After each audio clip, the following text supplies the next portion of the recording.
도심 내 제한 속도를 낮추는 안전속도 5030이 17일부터 시행됐습니다. 인천시는 교통사고가 대폭 감소할 것으로 기대하고 있습니다. 답동성당 관광자원화 사업이 11년 만에 첫 삽을 떴습니다. 284억 원을 투입해 역사 문화 공간으로 조성할 예정입니다. 강화 교동대교에서 월선포 선착장을 잇는 해안도로 건설 공사가 첫 삽을 떴습니다. 오는 2025년 개통할 전망입니다. 갯벌 매립에 따른 어업인 보상으로 지급된 분양권을 노리고 위장 전입한 투기 세력이 무더기로 해경에 적발됐습니다. 간호사와 은행원 등 55명이 형사 입건됐습니다. 교통사고로 11살 어린이가 희생된 스쿨존 문제가 개선됩니다. 교통사고 우려에도 묵살됐던 학교 앞 전봇대 이설도 드디어 추진됩니다. 4월 20일 장애인의 날을 맞아 인천 지역 장애인 정책의 문제를 점검합니다. 코로나19로 장애인 돌봄은 더 악화되고 이동권 문제도 풀어야 할 과제가 산적해 있습니다. 시청자 여러분 안녕하십니까? BTV 주간 종합 뉴스입니다. 도심 내 제한 속도를 낮추는 안전속도 5030이 17일부터 시행됐습니다. 주요 간선도로는 50km로 제한되고 이면도로는 30km로 운행해야 합니다. 인천시는 교통사고가 대폭 줄어들 걸로 기대하고 있습니다. 이형구 기자입니다. 인하대 병원 앞 왕복 8차선 도로입니다. 노면과 간판에 제한속도가 시속 50km로 적혀 있습니다. 그동안 60km로 유지됐지만 10km 하향 조정한 겁니다. 인천시는 안전속도 5030 시행에 맞춰 시설 개선 공사를 완료했습니다. 주요 간선도로 등은 50km로, 어린이 보호구역 등 이면도로는 30km로 속도가 제한됩니다. 지난해 12월 시설을 완료한 인천시는 석 달간 과속 단속을 유예하고 개고장만 대부했습니다. 하지만 17일부터 시행됨에 따라 제한 속도를 어기면 과태료가 부과됩니다. 인천시는 안전속도 5030 정책에 따라 교통사고가 감소할 것으로 보고 있습니다. 지난 2019년 인천경찰청의 시범사업을 보면 효과가 입증됩니다. 6개월 동안 2개 노선에서 발생한 교통사고는 7.1% 줄었습니다. 사상자는 10.5%, 특히 사망자 수는 33.3% 감소한 것으로 나타났습니다. 제한속도 감소에 따른 운행시간은 평균 2.5분이 늘어 큰 차이는 없는 것으로 조사했습니다. 안전속도 5030 정책이 제외되는 일부 구간도 있습니다. 물류 수송 기능이 강하고 보행 수요가 적은 드림로와 중봉대로, 영종 해안남로 등은 시속 50km 이상으로 유지됩니다. BTV 뉴스 이영구입니다. 답동성당 관광자원화 사업이 11년 만에 첫 삽을 떴습니다. 284억 원을 투입해 역사문화 공간으로 조성할 예정인데요. 원도심 지역 경제 활성화에 기여할 것으로 기대를 모읍니다. 배상민 기자입니다. 지난 1899년 건립된 중구 답동성당. 120여 년 개항장의 역사를 오롯이 간직한 서양식 근대 건축물 중 하나로 인천 민주화 운동의 성지이기도 합니다. 총 사업비 284억 원을 투입해 답동성당 일대가 역사 문화 공간으로 조성됩니다. 사업 추진이 11년 만입니다. 국가 지정 문화재로서 문화재 현상 변경, 예산 확보 등의 어려움을 겪다 마침내 결실을 맺었습니다. 지하는 주차장 212면이 조성돼 성당 신도와 관광객들이 이용하게 되고 동인천 지하상가를 통할 수 있는 연결 통로가 설치됩니다. 답동성당을 가리던 건축물을 철거해 시가지에서 성당을 볼 수 있게 되고 부지 상부는 시민광장과 녹지 휴게 공간으로 조성합니다. 코로나19가 1년이 넘어가면서 겨우 버티기도 힘들다는 말씀들을 많이 하세요. 답동성당 주차장 착공식을 하면서 한편으로는 너무 많은 기대를 하고 있고요. 여기에 공원이나 이런 녹지시설이나 편의시설이 이제 준비가 되면 저희 상인들에게도 아니면 이 주위에 있는 상인 모두에게 아니면 원도심 주민 모두가 아마 좀 더 많은 기대와 활성화가 되는 것 때문에 중구는 답동성당과 내양 재개발, 개항장을 잇는 종교문화 관광벨트를 구축해 원도심 활성화를 이끈다는 계획입니다. 호텔도 있고 또 청년 빈구 거리도 있고 그리고 그 세관 창고도 새롭게 개발하고 그렇게 해서 내향 재발까지 이어지는 관광 역사 문화 벨트를 만듭니다. 모든 것이 종합적으로 합해지면서 시너지 효과를 발휘하면 원도심 활성화에도 도움되고 닭동성당 관광자원화 사업은 1년 뒤인 내년 4월 준공될 예정입니다. BTV 뉴스 배상민입니다. 배를 타고 들어갔던 강화 교동도는 지난 2014년 다리가 놓였죠. 주민들의 수건이 해결된 건데 선착장에 있던 월선포는 침체기를 걸어야 했습니다. 이런 문제를 해소할 해안도로 개설 사업이 본격적으로 추진됩니다. 교동대교에서 월선포 선착장까지 도로를 건설하는데 2025년 개통할 예정입니다. 이정윤 기자의 보도입니다. 강화 교동도를 순환하는 해안도로 건설 사업이 첫 삽을 떴습니다. 강화구는 기공식을 열고 해안도로 개설 공사의 본격적인 시작을 알렸습니다. 해안도로가 조성되는 곳은 교동면 상용리에서 봉소리 일대입니다. 교동대교부터 월선포 선착장 부지까지 총 연장 2.17km, 폭 10m 규모로 건립됩니다. 총 사업비는 93억 원이 투입되며 오는 2025년 3월에 준공될 예정입니다. 해안도로 건설은 교동도 지역의 수건 사업이었습니다. 이곳은 교동대교가 개통하기 전에 선착장이 있던 곳입니다. 하지만 현재는 배가 다니지 않아 이렇게 썰렁한 분위기인데요. 이 일대 해안도로가 준공이 되면 지역 경제 활성화에도 도움이 될 것으로 기대되고 있습니다. 우선 해안도로가 완공되면 교동대교에서 월선포까지 5분 이내에 도착할 수 있습니다. 강화구는 또 해안수변 일대를 다양한 생태 공간으로 꾸며 관광지로 개발할 예정입니다. 교동면에선 한글 점자를 창시한 송암 박두성 선생의 생가복원 사업도 추진되고 있습니다. 월선포와 가까운 박두성 생가복원 사업을 이제 시작을 했습니다. 그래서 땅을 모두 매입을 지금 했고 이제 바로 본 공사를 착수함으로써 이 월선포가 발전이 되고 또한 박두선 생가까지 복원되면은 이 월선포 부근에는 상당히 많은 관광객이 찾아오지 않을까 이렇게 생각합니다. 지난 2014년 교동대교가 개통한 이후 교동도를 찾는 관광객은 해마다 증가하고 있습니다. 강화구는 해안도로 개설을 시작으로 교동도만의 특색 있는 관광지를 개발하겠다는 구상입니다. BTV 뉴스 이정윤입니다. 부작용 논란으로 접종이 중단된 아스트라제네카 백신 접종이 12일부터 재개됐습니다. 다만 부작용 등을 이유로 30세 미만은 백신 접종 대상에서 제외됐는데요. 방역당국의 권고로 백신을 접종한 박남춘 인천시장은 접종 후 편안했다며 시민들에게 접종을 당부했습니다. 이형구 기자입니다. 박남춘 인천시장이 아스트라제네카 백신을 접종합니다. 일반인은 만 75세 이상부터 접종을 시작해 이 조건이면 박 시장은 접종 대상은 아닙니다. 하지만 전국 광역단체장은 우선 접종하라는 방역당국의 권고에 따라 접종을 하는 겁니다. 박 시장은 살짝 따끔할 뿐 전혀 아프지 않았고 30분간 대기하다 보건소를 나섰는데 편안한 상태라며 시민들에게 접종을 당부했습니다. 독감보다 훨씬 안 느껴져요, 오히려. 그러니까 이 독감은 이게 딱 찌르는 게 느껴지는데 거의 안 느껴져요. 아스트라제네카 백신은 부작용 우려로 지난 7일부터 접종이 중단된 바 있습니다. 국내에서 아스트라제네카 백신 접종 후 3건의 혈전증 사례가 보고됐고 이 중 1건이 백신과 인과성이 인정됐습니다. 하지만 예방접종 전문위원회는 백신 접종의 이득이 특이 혈전증으로 인한 위험을 상회한다며 12일부터 백신 접종 재개를 결정한 겁니다. 국내에서 아스트라제네카 백신 접종의 연령별 이득과 위험 분석 결과에 따라 예방접종으로 인한 이득이 위험을 상회하는 30세 이상에서는 접종을 권고하되 위험 대비 이득이 높지 않다고 평가된 30세 미만에 대해서는 접종을 권고하지 않는 것으로 결정하였습니다. 각 구청이 운영하는 접종센터는 단계적으로 문을 엽니다. 서구는 지난 1일 아시아드 주경기장 운영에 이어 29일 검단복지회관 접종을 가동합니다.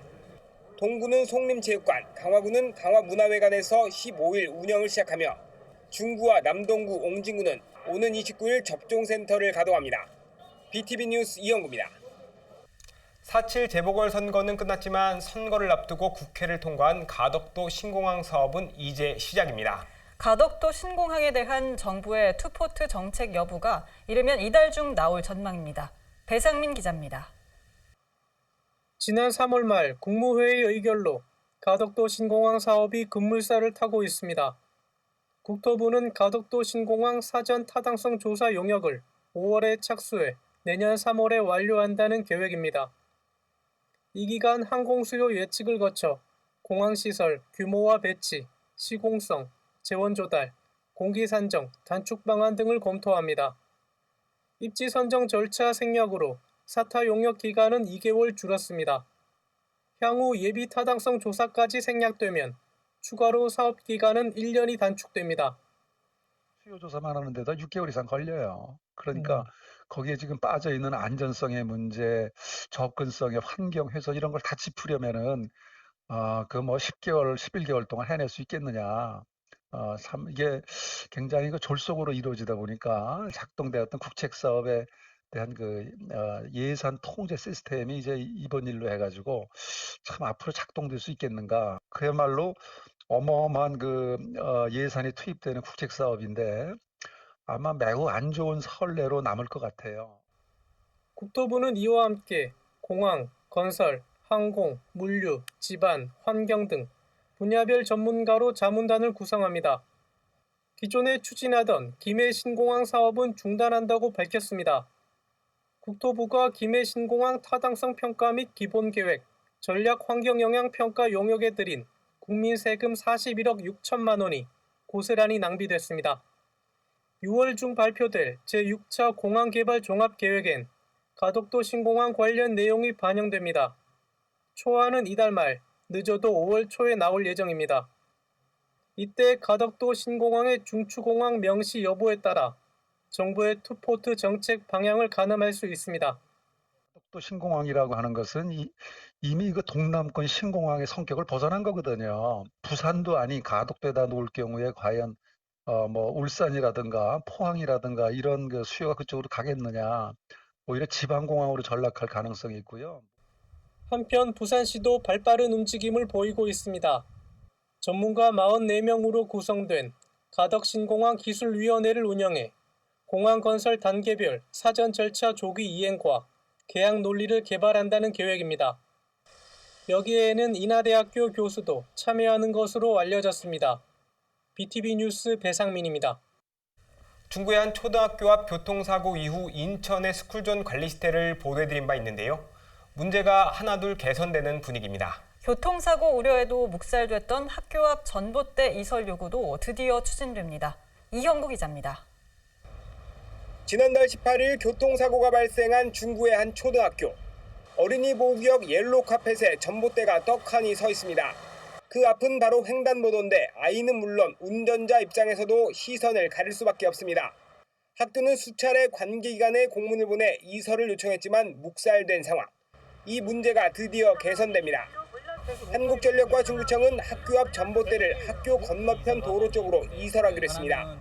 전기를 전선이 있어요. 아, 그래요? 거기서는 이렇게 묶는 공들이 있는데 거기에다가 우리가 연결을 하면 훨씬 더 케이블만 포설만 해주면 되거든요. 땅은 안 파고 이만큼을요. 7m 정도만 저희가 굴착을 하고 기존에 저쪽에 한 7번째 전주가 있어요.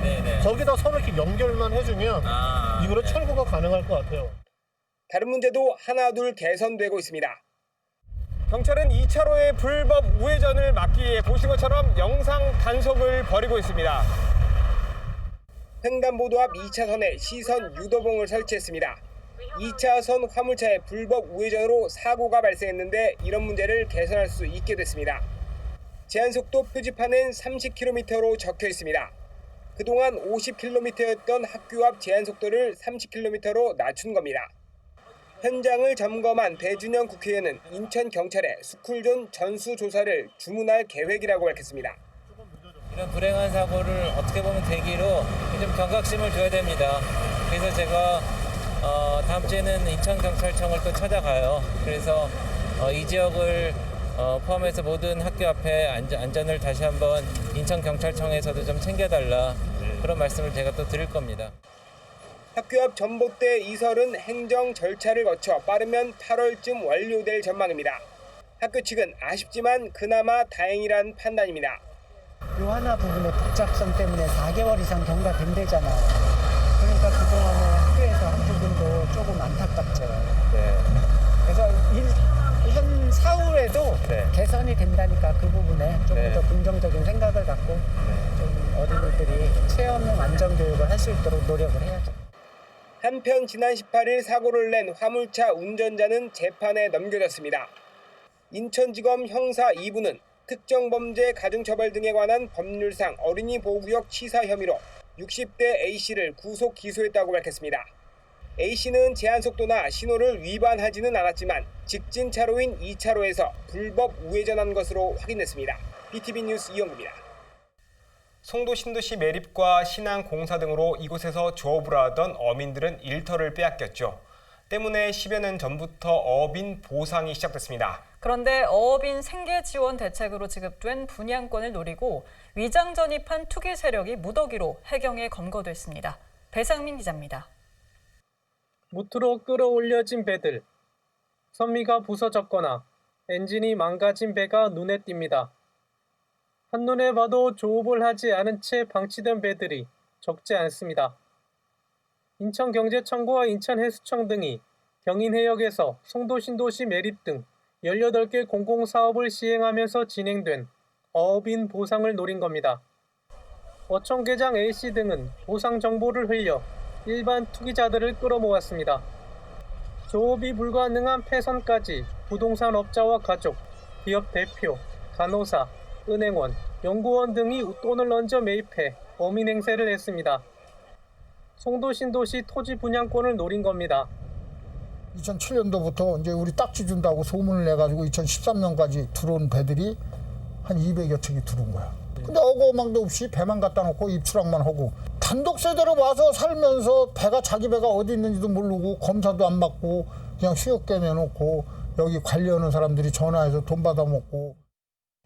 가짜 어민 50명은 보상 신청 서류를 작성해 보상금 25억 원을 지급받고 1인당 43평 규모 송도 신도시 토지 분양권도 취득했습니다.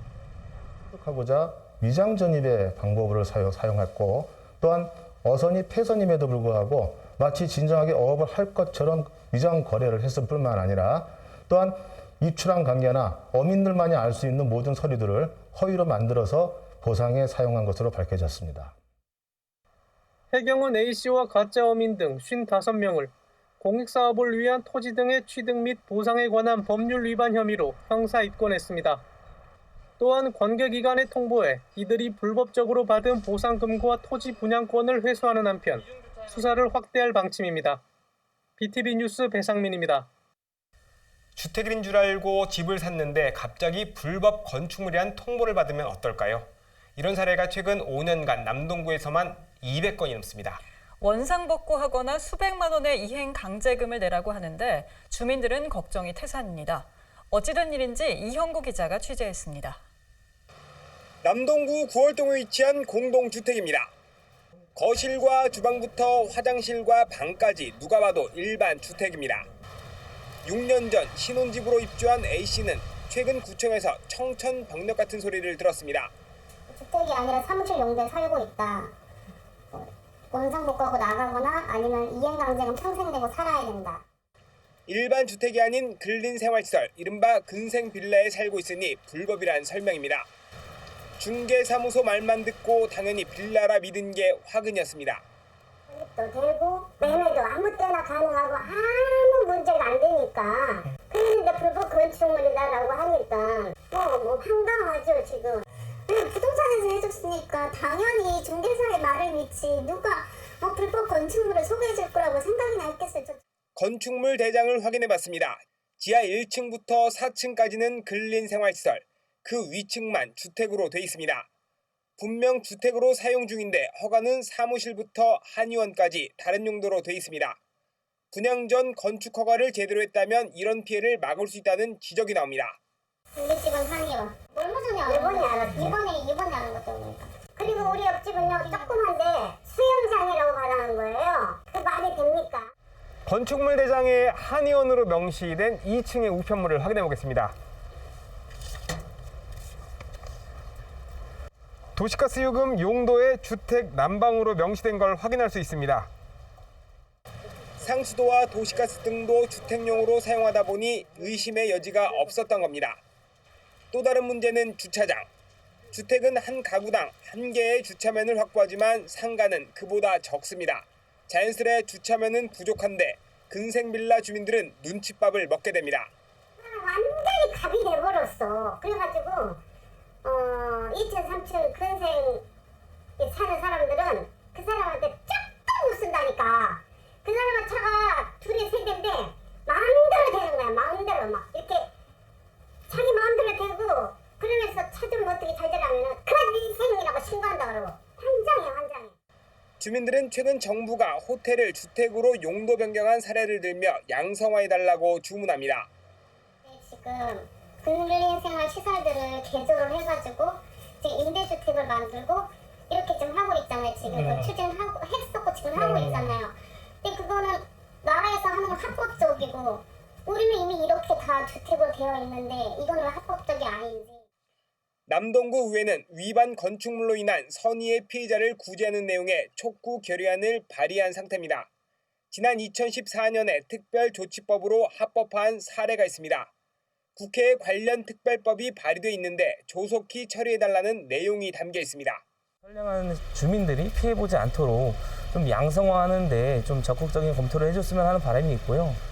일정 주기를 두고 불법을 양성하고 불법 양성하고 이러기에서 그치는 것이 아니고 우리가 이제 전입 신고를 받을 때 현실적인 문제를 해결할 수 있는 방안까지도 같이 검토되었으면 좋겠습니다.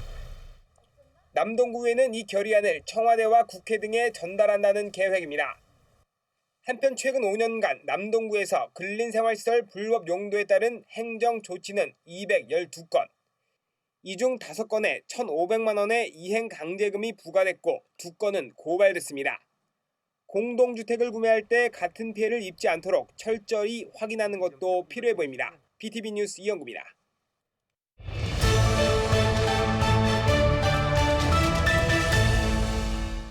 (4월 20일은) 장애인의 날이죠. BTV 인천뉴스는 3회에 걸쳐 장애인 정책을 짚어봅니다. 첫 수어로 코로나19 장기화로 인한 돌봄 공백 문제를 점검합니다. 장애인들의 취업, 교육이나 치료를 지원하는 복지시설 등이 코로나19 사태 이후 대부분 문을 닫거나 축소 운영하고 있습니다. 장애인을 돌봐야 하는 가정의 부담은 커지고 있습니다. 그 실태를 이정윤 기자가 취재했습니다. 자폐성 장애 아들을 돌보고 있는 소은미 씨.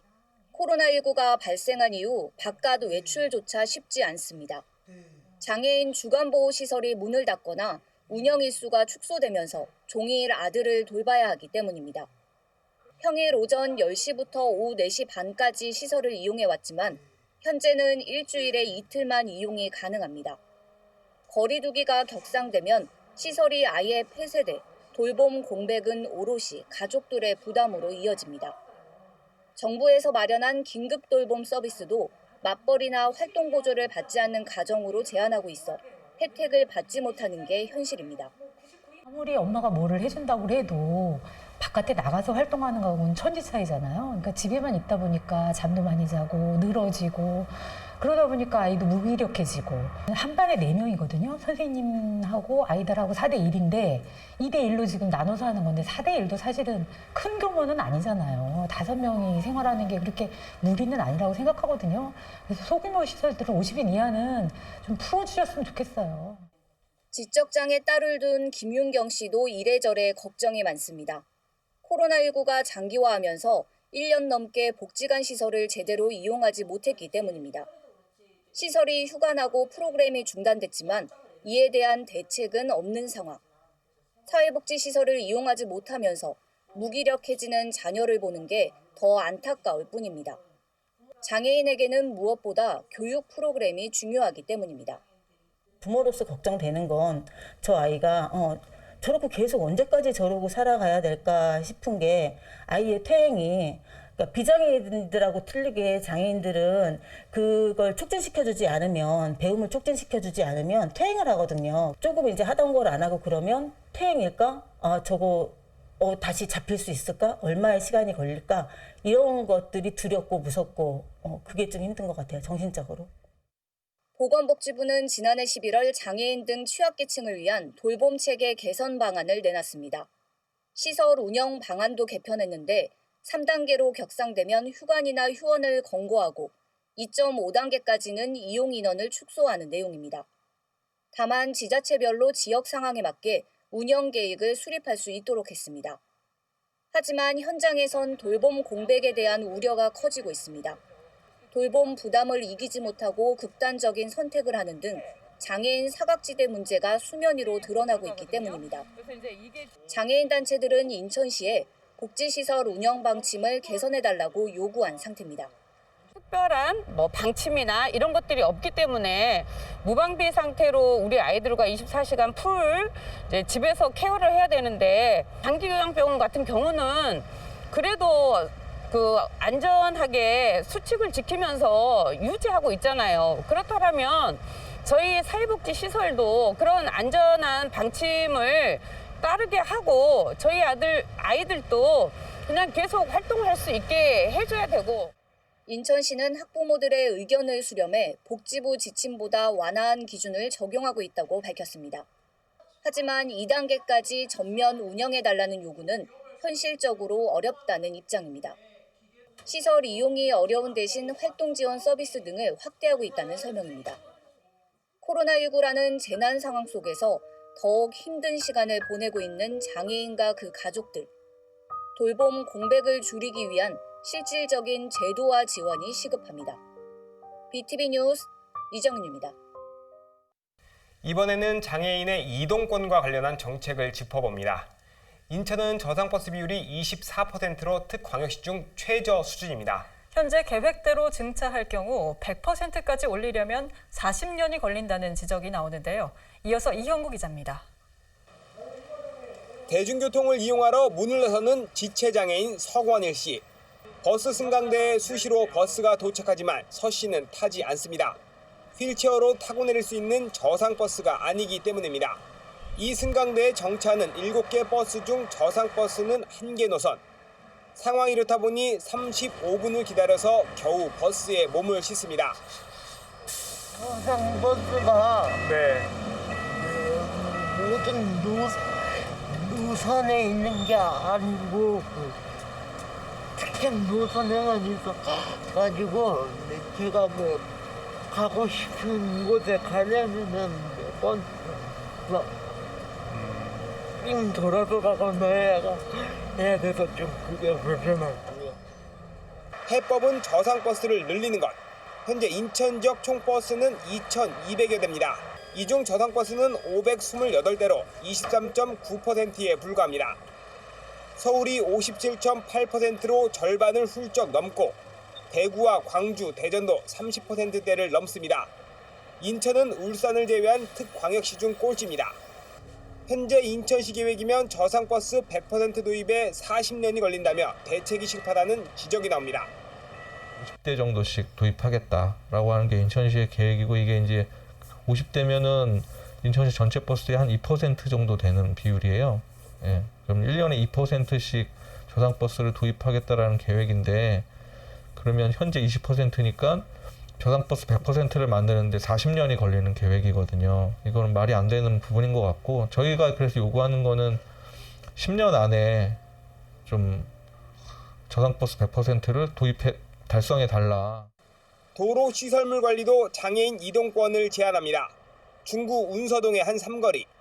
시각 장애인용 음향 신호기를 누르고 기다리자 친절하게 안내 멘트가 나옵니다.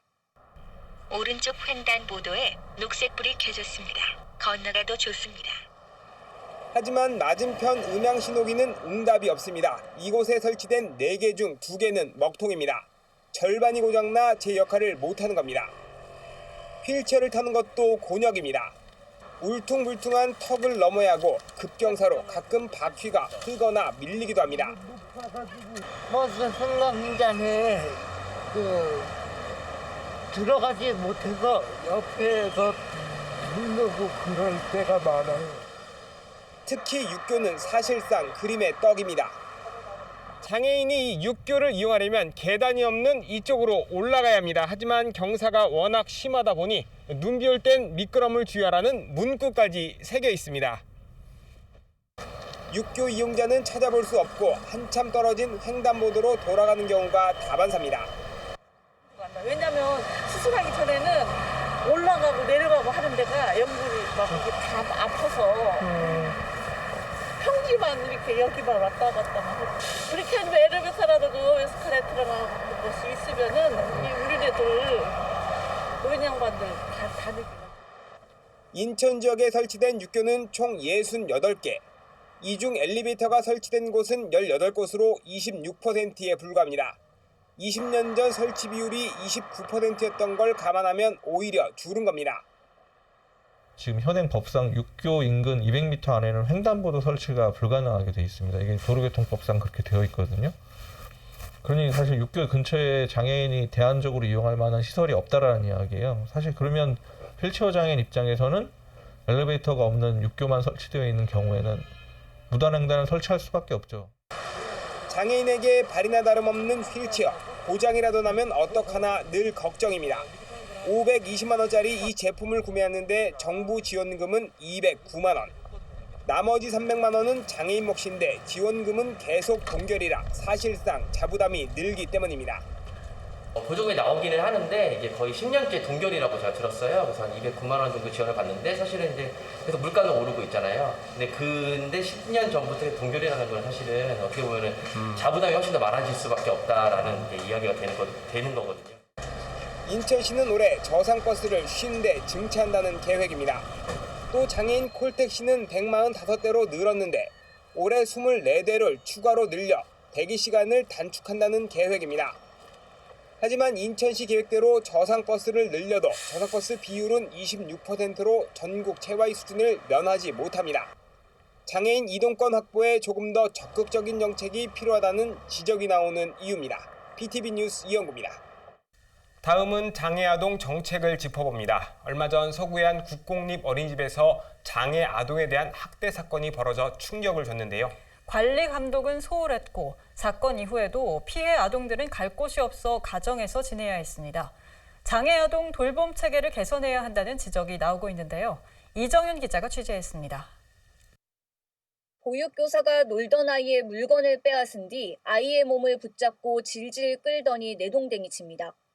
이번엔 커다란 베개를 흔들더니 아이에게 가차없이 내던지고 서 있던 아이는 그대로 바닥에 쓰러집니다. 서구의 한 어린이집에서 일어난 아동학대 사건. 학대가 벌어진 곳은 다름 아닌 국공립 어린이집이었습니다. 이곳에는 장애 아동들도 다녔는데 이들에게 상습적인 학대가 이뤄진 것으로 드러나 충격을 줬습니다. 경찰이 CCTV를 통해 확인한 아동학대는 지난해 9월부터 12월까지 무려 300여 건에 달합니다. 지난해 12월 아동학대를 의심하고 처음 경찰에 신고한 장서은 씨. 중증 자폐 판정을 받은 6살 아이를 어린이집에 보냈는데 멍이 든 기포를 발견한 겁니다. 경찰을 대동해 CCTV를 확인하는 순간 장 씨의 가슴은 무너져 내렸습니다. 짧은 영상 속에서도 여러 건의 학대 정황이 나왔기 때문입니다. 사실 이전부터 아이의 행동이 이상했지만 설마 하는 마음으로 의사 표현을 할 수 없는 아이를 계속 어린이집에 보냈다는 죄책감에 더 가슴이 아픕니다. 뉴스에서 보던 아동학대가 왜 나한테 일어났지? 그래서 저는 집에 오는 길에 운전도 못하고 손에 다 떨려서 운전도 못하겠는 거예요. 그러고 집에 와서 저희 아이한테 너무 미안한 거예요. 이 아이가 말도 못하는 아이인데 제가 이렇게 시그널을 줬는데도 내가 바보같이 몰랐구나 하는 마음에 아이가 자는 아이를 1시간 넘게 안고 울었어요, 그날은. 자폐성 장애를 가진 5살 아이를 어린이집에 보냈던 이은선 씨도 분노를 감추지 못합니다. 경찰 조사 결과 이 씨의 아이는 140여 차례에 걸쳐 학대를 당한 것으로 드러났습니다. 보육교사들이 집단적으로 학대를 일삼았지만 관리 감독은 전혀 이뤄지지 않았습니다. 특히 학대 피해가 컸던 장애 아동 2명은 갈 곳이 없어 24시간 가정에서 돌봐야 했습니다. 장애 아동이 들어갈 수 있는 어린이집이 없기 때문입니다. 우리 아이들한테 조금 더 질 좋은 케어를 할 수 있고 교육을 해줄 수 있겠다라고 또 국공립이기 때문에 저희는 믿고 보냈고 근데 그런 곳이 생각보다 많지 않아요. 국공립이라고 해봤자 통합반이 많이 다 있는 것도 아니고 장애아동은 특히 갈 곳이 없기 때문에 갈 곳을 정해놓지 않고는 그냥 무조건 CC를 보여달라고 할 수도 없는 상황이에요. 현재 인천 지역의 어린이집은 모두 1,854곳. 하지만 장애아동이 갈 수 있는 어린이집은 장애 전문가 장애 통합을 다 합쳐도 97곳, 정원은 540여 명에 불과합니다. 현재 인천 지역의 6세 미만 장애아동은 890여 명에 달합니다. 300명이 넘는 아동들이 어린이집에 갈 수 없는 겁니다. 여기에 등급 판정을 받지 않은 아동들까지 고려하면 그 숫자는 더 크다는 지적입니다. 사실 이 장애 아동 관련한 부분이 약간 지금 사각지대에 있습니다. 현재 등록되어 있는 장애 아동을 다 수용하기에도 턱없이 부족한 게 지금 현재 인천 어린이집의 현실이고 그러다 보니 이제 장애 아동을 믿고 맡길 수 있는 어린이집을 찾기가 사실 하늘의 별 따기이고 대부분의 이제 부모님들이 대기 걸어놓고 한없이 이제 아이가 들어갈 자리를 기다리고 있는 상황이죠. 인천시는 후속 대책을 마련 중입니다. 장애아 보육 어린이집 보조교사를 지원하고 인천형 어린이집도 확대한다는 계획입니다. 또 아동학대를 사전에 예방하기 위해 아동 권리 담당자를 지정해 운영하고 CCTV 점검의 날도 운영하겠다고 밝혔습니다. 사실 이제 터무니없는 부족하다. 그리고 제일 부족한 부분이 없잖아 있지만 여기에 또 선생님들, 이 장애 아동을 특수 아동으로 취급을 해야 되기 때문에 그 특수 아동을 케어할 수 있는 선생님도 상당히 부족한 상태예요. 그 어린이집의 어떤 폭력, 폭행 이런 사고가 있다 보니까 이제 시에서도 이런 보강을 하려고 저희 의회 차원에서 지금 더 노력을 하고 있다 말씀을 드리겠습니다. 어린이집은 턱없이 부족한 가운데 장애 아동에 대한 학대 사건까지 벌어지면서 학부모들의 걱정과 불안감은 더 커지고 있습니다. 장애 아동 돌봄 체계 개선이 시급한 이유입니다. 우리 아이도 아프고 싶어서 아픈 것도 아니고 저도 이렇게 아픈 아이 낳고 싶어서 낳은 것도 아닌데 왜 다들 죄인 취급하고 다들 왜 이러는지 그냥 답답하고 속상하죠. BTV 뉴스 이정윤입니다.